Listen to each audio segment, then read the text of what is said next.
하나님께서 오늘 우리에게 내려주신 말씀은 갈라디아서 2장 16절부터 21절까지의 말씀입니다. 제가 하나님의 말씀을 봉독해 올리겠습니다. 하나님의 말씀을 경청하십시오. 사람이 의롭게 되는 것은 율법의 행위로 말미암음이 아니요 오직 예수 그리스도를 믿음으로 말미암는 줄 알므로 우리도 그리스도 예수를 믿나니 이는 우리가 율법의 행위로서가 아니고 그리스도를 믿음으로써 의롭다함을 얻으려 함이라. 율법의 행위로서는 의롭다함을 얻을 육체가 없느니라. 만일 우리가 그리스도 안에서 의롭게 되려 하다가 죄인으로 드러나면 그리스도께서 죄를 짓게 하는 자냐? 결코 그럴 수 없느니라.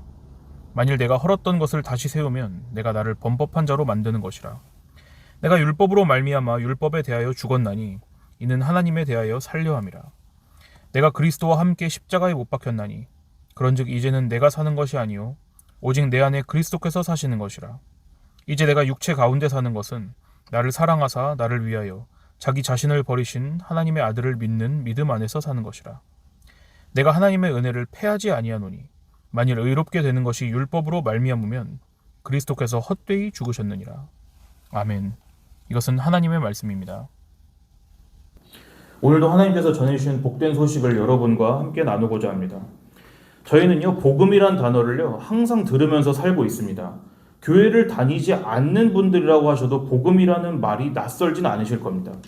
그렇지만요, 복음이라는 말처럼 그렇게 많은 오해를 받은 말이 또 있을까요? 우리는 이런 얘기를 들으면요, 은연중에 나 자신은 복음에 대하여 잘 알고 있다. 나는 복음을 왜곡해서 이해하고 있는 여타 사람들과는 다르다. 이렇게 생각을 하기 마련입니다. 그렇지만 제가 이 이야기를 여기서 왜 하고 있을까요? 세상은 따져볼 필요도 없습니다. 이것은요, 교회 안에서조차 복음에 대한 오해가 만연하기 때문에 여러분께 다시금 설명드리고 있는 것입니다. 바울이 복음을 전하고 교회를 세우고 있던 당시에도 마찬가지였습니다. 상식적으로 생각해 봤을 때 제가 여러분께 복음을 잘 전하겠습니까? 바울이 복음을 잘 전하겠습니까? 비교 자체가 무색하죠. 그런데요, 저희가 눈여겨볼 사실은 뭐냐면 바울이 그토록 선명하게 복음을 전했을 그 1세기 당시에도 한 세대도 지나기 전에 복음이 변질되고 왜곡되었다는 말입니다. 저희가 요새 함께 나누고 있는 이 갈라디아서는요, 갈라디아라는 지방에 있는 불특정 다수에게 뿌려진 메일이 아닙니다. 이 갈라디아서는요, 갈라디아에 있는 예수 그리스도의 교회를 위해 쓰여진 편지라는 것을 우리가 기억해야 합니다. 바울은 지금 갈라디아에 있는 교회들이 복음을 왜곡시켰기 때문에 그것을 질책하고 또 논증해서 바로 잡으려는 목적으로 갈라디아서를 썼습니다. 어디에 썼다고요? 교회에 썼다고요. 세상 사람들을 위해 쓴 게 아닙니다. 갈라디아서는요. 이것이 오늘날 저에게 뭘 말씀하십니까? 우린 갈라디아 교회가 어떻게 타락했고 또 그것을 바울이 혼내고 바로잡았다는 것을 이 갈라디아서를 통해 봤으니까 이제 우리는 복음을 변질시키려는 위험에서 안전한 것일까요? 이걸 봤다고 해서 우리가 안전해지는 것은 아닙니다. 봤다는 사실 자체가요. 이것이 우리에게 말씀하신 바는 이렇습니다. 오늘 우리도 얼마든지 그렇게 될 수 있다는 경고이죠. 복음을 왜곡시킨 일은요, 이 당시 갈라디아 교회에만 국한되어 있는 일이 아니라 어느 시대, 어느 교회에서나 일어나는 보편적인 일이라는 것을 여러분께 상기시켜드리고 싶습니다. 복음이 어떤 식으로 왜곡되었는지에 대한 그 내용은 저희가 지난 몇 주에 걸쳐서 나누고 있습니다만은 사실 이 이야기는 저희 본성상 자주 까먹게 되는 이야기입니다. 이것은 여러분께서 얼마나 필기를 열심히 하시고 또 기억하시는지와는 별개의 문제일 수가 있습니다. 오늘도 역시 복음이 어떻게 왜곡되고 또 참된 복음은 저에게 뭐라고 말씀하시는지를 저희가 볼 텐데요. 그 전에 바울이 이 문제를 얼마나 심각하게 받아들였는지를 먼저 짧고 굵게 말씀드리겠습니다. 바울은요, 갈라디아 이 교회 말고 고린도 교회가 또 있죠. 고린도 교회에서요, 지금 기준으로 봐도 대단히 문란한 일이 일어났습니다. 그때에도요, 갈라디아에서 복음을 왜곡한 사람들을 질책하는 것과 같은 강도로 질책하지 않았습니다. 고린도 교회에서 무슨 일이 있었는지 잘 아시죠? 자기 계모와 관통하는 사람이 있었습니다. 그런데 고린도 교회는 그 사람을 교회에서 내쫓지 않았기 때문에 바울이 그것을 꾸짖었습니다. 그렇지만요, 바울은 그 사람에 대해서는 그 육신은 이 땅에서 사탄에게 내어준 바 되었을지라도 그 영혼이 예수님께 구원받을 거란 사실에 대해서는 의심하지 않았습니다. 예수 그리스도의 능력으로 그가 구원받을 수 있을 거라고 덧붙였어요. 바울은 고린도 교회에서 일어난 이 간음에 대해서는 야, 이방 사람들도 그런 짓거리는 안 해. 그런 더러운 일이야 라고 했지만 이 일에 대해서는 이 사람이 예수님의 이름으로 구원을 받을 수 있다는 가능성을 얼마든지 열어놓았다고요. 그에 비해서 갈라디아 교회에서 복음을 왜곡하는 사람들에 대한 질책을 제가 보여드리겠습니다. 오늘 본문은 아니지만 1장 7절에서 8절에 보시면요. 다른 복음은 없나니 다만 어떤 사람들이 너희를 교란하여 그리스도의 복음을 변하게 하려 함이라. 그러나 우리나 혹은 하늘로부터 온 천사라도 우리가 너희에게 전한 복음 외에 다른 복음을 전하면 저주를 받을지어다. 뭐라고 합니까? 사람은 물론이고요. 하늘에서 직접 내려온 천사라고 할지라도 다른 복음을 전하면 저주를 받는다고 매우 강력한 어조로 말합니다.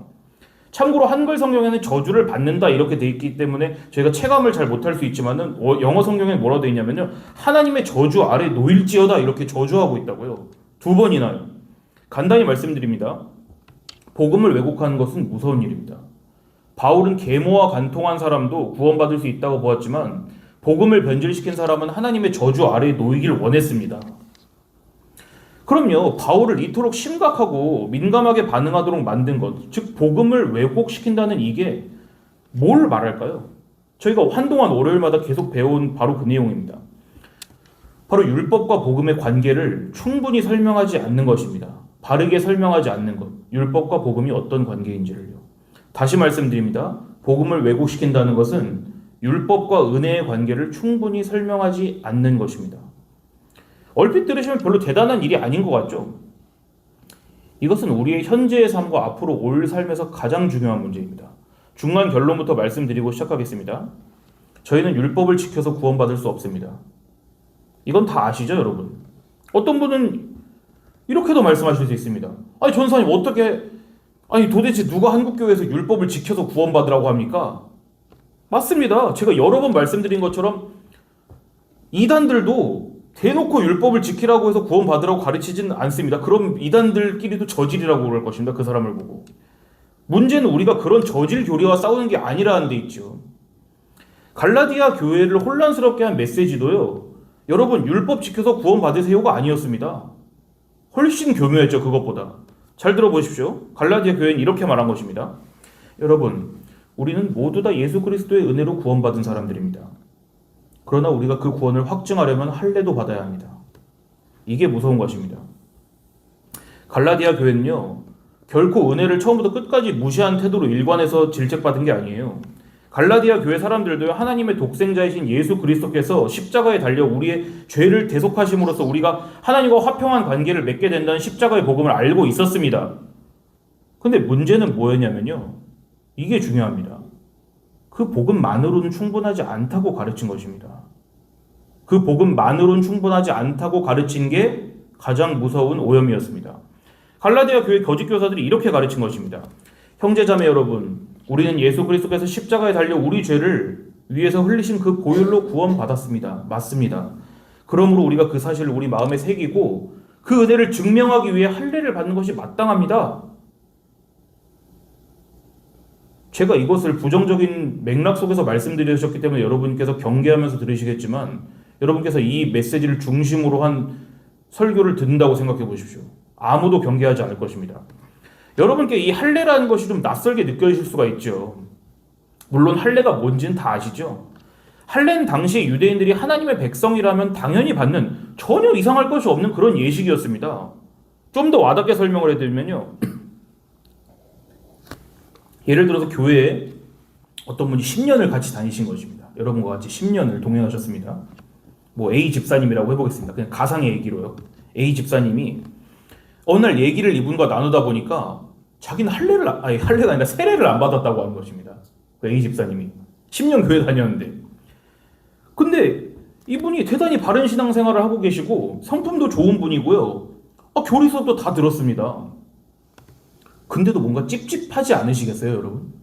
이 사람 왜 할례를 안 받았어? 아니 세례를 왜 안 받았어? 10년 다니면서 왜 세례를 안 받지? 그래서 우리가 조심스럽게 이분께 권하는 것입니다. 집사님 그래도 세례는 받는 게 좋지 않을까요? 근데 A 집사님이요 이렇게 말씀하신다고 해보십시오. 예수님께서 나의 모든 죄를 사하시고 십자가 위에 달려 죽으셨습니다. 그리고 저는 예수님의 그 온전한 공로 때문에 하나님과 바른 관계가 되었습니다. 그러므로 제게는 세례는 받고 안 받고가 별로 중요하지 않은 것 같은데요? 그 집사님이 이렇게 말씀하셨습니다. 그럼 우리는 어떤 생각이 들까요? 끄덕끄덕 하시겠습니까? 이런 생각이 들 것 같은데요, 저는. 아니, 이런 율법 폐기주의자가 다 있어. 이러시지 않겠나요?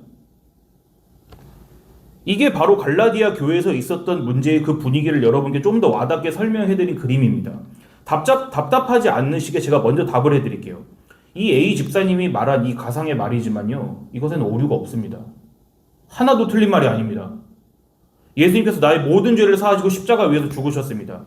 그리고 전 예수님께서 십자가 위에서 이루신 그 공로 때문에 하나님과 바른 관계가 되었습니다.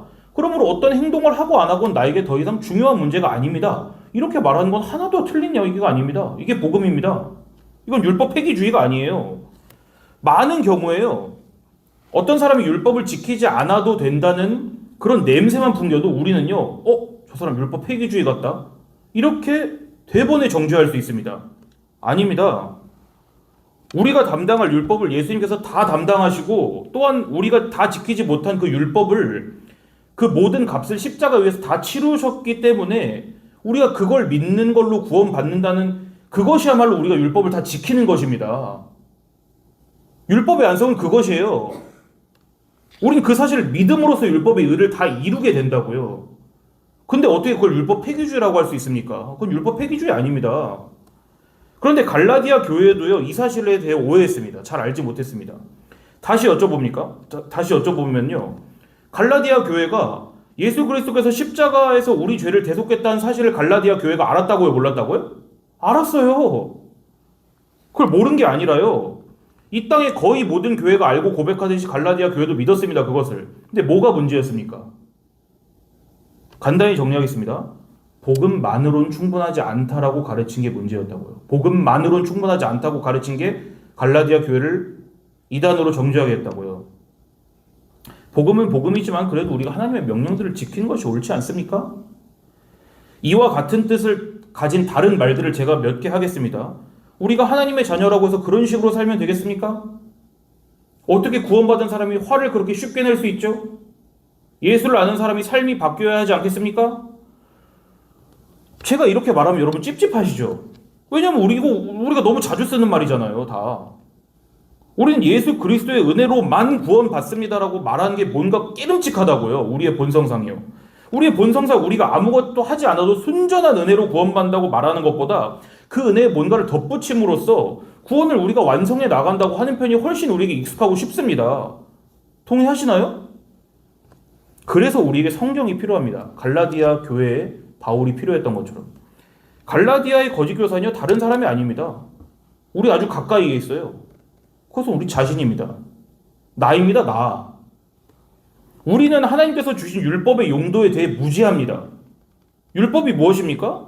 율법은 나쁜 것이 아니라 하나님의 성품의 반영입니다. 완전하고 선하시고 공의로우신 하나님의 성품이 율법에 그대로 반영되어 있습니다.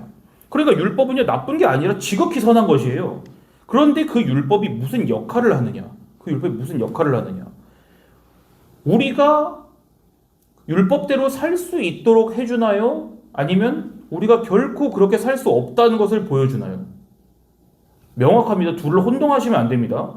율법은요, 우리가 결코 그렇게 살 수 없다는 것을 보여주기 위해 존재하는 게 율법입니다. 그게 성경 전체에서 율법에 대해 논증하는 것입니다.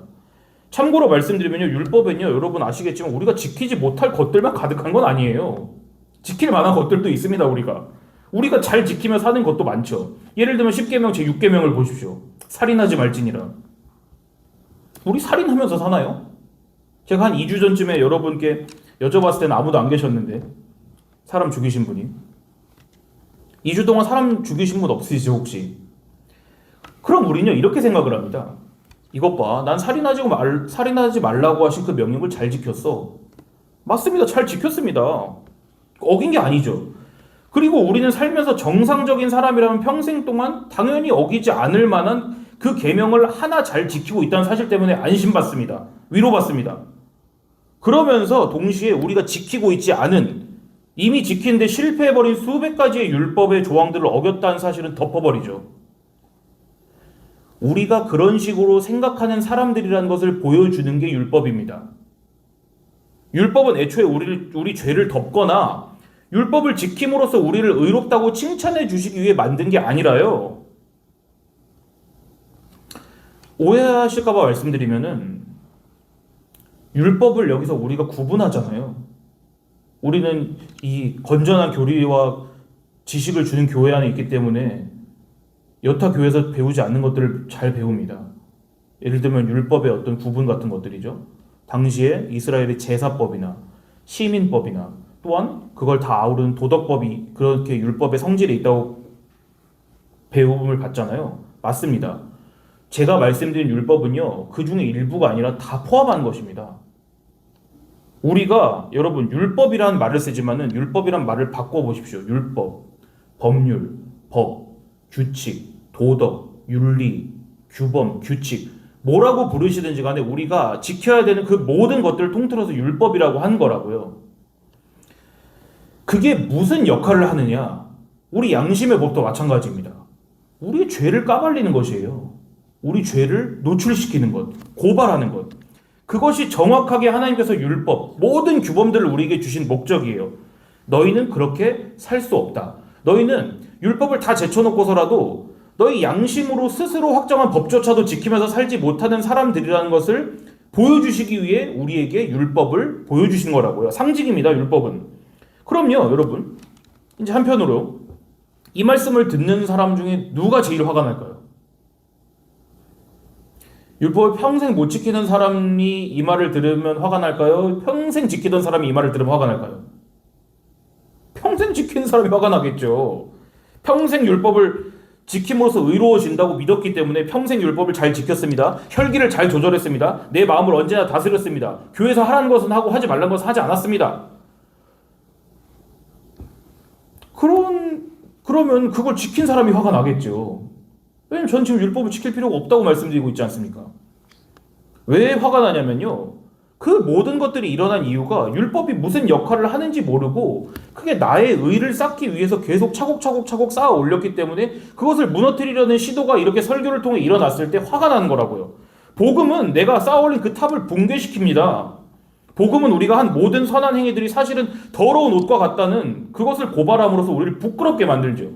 예수 그리스도의 복음은요, 우리가 은혜를 알지만 율법도 지킴으로써 구원받는다는 그 우리의 망상을 부숴버리고 우리가 오직 은혜로만 구원받는다고 말씀합니다. 서두에 여러분 말씀드린 것처럼 복음은요, 아주 쉽게 변질됩니다. 아주 쉽게.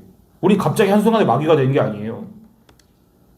우리는요, 은혜로 달려가기보다는 우리의 행위로 달려가는 게 훨씬 쉬운 사람들이란 말입니다. 예수님께 왔던 그 부자 청년을 보십시오. 이 청년은 예수님께 아주 쉽게 나왔습니다. 처음에 신나서 달려나왔죠. 왜 신이 나서 달려나왔을까요? 물론 신이 났다는 표현은 없습니다만은 거침없이 나왔다는 것을 알 수가 있습니다. 왜냐하면 자기는 율법의 모든 요구를 지키는 사람이었거든요. 그래서 예수님께서 당시 율법의 표준과 기반이 되는 10계명을 쭉 그 사람 앞에 나열하십니다. 왜냐하면 자기가 잘 지키고 있다고 하니까요. 예수께서 이르시되 살인하지 말라, 간음하지 말라, 도둑질하지 말라, 거짓 증언하지 말라, 내 부모를 공경하라, 내 이웃을 내 자신과 같이 사랑하라 하신 이것들을 너가 잘 지키고 있느냐? 이 청년의 말이 충격적입니다. 이 모든 것을 내가 지키었사온데 아직도 무엇이 부족합니까? 이 모든 것을 내가 지켰습니다. 거짓말한 게 아닙니다. 다 지켰어요, 정말로. 살인하지 말라, 간음하지 말라, 도둑질하지 말라, 거짓 증언하지 말라, 내 부모를 공경하라, 내 이웃에 대하여 거짓 증거하지 말라. 다 지켰습니다. 근데 예수님께서 하나 덧붙이셨습니다. 그래? 그럼 가서 너의 모든 소유를 팔아서 가난한 사람들에게 나눠줘. 다른 말씀으로 드리자면 10계명 중에 제 10계명이죠. 탐내지 말라. 이 이야기의 결과를 여러분 잘 아시죠? 그렇게 했습니까? 그 청년이 재물이 많음으로 근심하며 돌아갔죠. 이 청년은 자기가 율법을 다 지키고 있다고 생각했을 때는 예수님 앞에 힘차게 나올 수 있었습니다. 그렇지만 율법이 무슨 역할을 하는지 예수님께서 설명해 주시자 시무룩해서 돌아갔죠. 슬퍼하면서요. 이걸 단순히 여러분 이 사람이 탐욕스러운 사람이었다고 생각하시면은 그거는 저급 해석입니다. 이 사람이 단순히 물질이 많은 사람이었다는 뜻으로 해석하시는 것이 아니라요. 이 부라는 것은 항상 상대적이고 영적인 의미로 해석될 수밖에 없어요. 이 청년은 모든 것을 지켜왔거든요. 하나 걸려 넘어진 것입니다. 그게 무엇이든지 간에요. 우리가 이 얘기에서요. 보통의 경우에는 여러분의 것을 다 팔아서 사람들에게 나눠주십시오. 또는 우리 마음에 탐욕을 버리십시오. 이런 식으로 설교를 들으신 분이 분명 계실 것입니다. 다른 교회에서요. 그게 아니라고요. 우리에게 말씀하시는 말씀은요. 우리가 이 부자 청년처럼 우리의 가진 것들을 다 팔아서 가난한 사람들에게 나눠주라는 그런 사람이 되라는 말씀이 아닙니다. 이렇게 완전한 사람조차도 걸려 넘어지게 만든 것이 율법이라면 우리는 볼 것도 없이 걸려 넘어질 것이라는 말씀을 지금 주님께서 하고 계시는 것이죠. 율법의 본질, 율법의 원래 목적 자체가 우리를 걸려 넘어지도록 하는 것이라고 여러분께 거듭 말씀드립니다.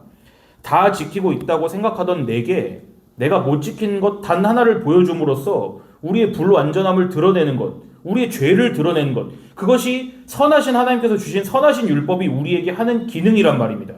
아까 우리는 최소 살인하지 말라는 계명은 잘 지키고 있다고 말씀드렸죠. 죄송하지만 거짓말입니다. 모세에게 살인하지 말라는 그 명령을 직접 주신 하나님께서 그 본체이신 예수님께서 그 말씀을 해석하십니다. 마태복음 5장 21절에서 22절 말씀에 옛사람에게 말한 바 살인하지 말라. 누구든지 살인하면 심판을 받게 되리라 하였다는 것을 너희가 들었지. 나는 너희에게 다시 말한다. 형제에게 노하는 자마다 심판을 받게 되고 형제를 대하여 라가라 하는 자는 공회에 잡혀가게 되고 미련한 놈이라 하는 자는 지옥 불에 들어가게 되리라. 요한 1서 3장 15절에 더욱 클리어하게 나옵니다. 그 형제를 미워하는 자마다 살인하는 자니 살인하는 자마다 영생이 그 속에 거하지 아니하는 것을 너희가 아는 바라. 여러분, 지난 2주간 살인하신 분은 아무도 안 계시죠. 그럼 지난 2주간 아무도 미워하지 않으신 분, 아무도 안 계실 것입니다. 그럼 주님의 말씀에 따르면 우린 다 살인자들이죠. 우린 원래 다 부자 청년처럼 시무룩해서 다시 원래 우리가 있던 곳으로 돌아갈 자들입니다. 원래 우리를 즐겁게 해주던 그 율법으로요. 그러면 안 됩니다, 여러분. 예수 그리스도께로 오셔야 됩니다. 할례가 왜 중요한지 아십니까? 유대인들에게? 할례는 예수 그리스도의 피를 보는 게 아니라 자기 몸의 피를 보는 거잖아요. 자기 몸에 상처 입혀서 자기 몸의 피를 보는 것, 자기 의를 보게 하는 게 할례였습니다. 여러분, 예수 그리스도께로 오십시오. 모든 참된 부와 기쁨이 오직 예수님께만 있는 것입니다. 예수님께서요, 여러분, 제가 진실을 말씀드릴게요. 예수님께서 우리를 대신해서 율법의 모든 요구를 다 이루셨습니다. 모든 요구를요. 우린 더 이상 율법을 지켜서 구원을 얻으라고 하는 구약의 저주 아래 있지 않아요. 예수님께서는요, 유대인들이 그토록 물고 빨던 율법들을 그들의 눈 앞에서 어기심으로써 예수님 스스로가 그 율법들보다 더 높은 법이시고 그 모든 것들에 참된 의미가 된다는 것을 말씀하십니다. 우리는요, 더 이상 율법을 지킴으로써 하나님 자녀가 되거나 하나님의 자녀 신분을 유지하지 않습니다. 그렇게 가르치는 것이 갈라디아주의입니다. 그럼에도요, 우리는요, 율법을 지켜야 하는데요. 자, 오해하지 마십시오. 이제요, 하나님의 백성이 된 사람들에게는 율법을 지킨다는 의미가 바뀝니다. 율법을 지킨다는 것은 옛날처럼 우리가 율법의 조항들을 지키는 것을 말하지 않습니다. 더 이상. 이제 예수 그리스도 안에 있는 우리에게는요, 오직 하나의 법만 있습니다. 그것은 생명의 성령의 법입니다. 율법이 육신으로 말미암아 연약하여 할 수 없는 그것을 하나님은 하시나니 곧 죄로 말미암아 자기 아들을 죄에 있는 육신의 모양으로 보내어 육신의 죄를 정하사 육신을 따르지 않고 그 영을 따라 행하는 우리에게 율법의 요구가 이루어지게 하신다잖아요. 우리 대신 율법을 다 이루신 예수님을 믿고 사랑하는 것, 그것뿐입니다. 더 여러분 구체적으로 말씀드릴게요. 여러분께서 예수님을 믿으신다는 것이 무슨 의미냐면요.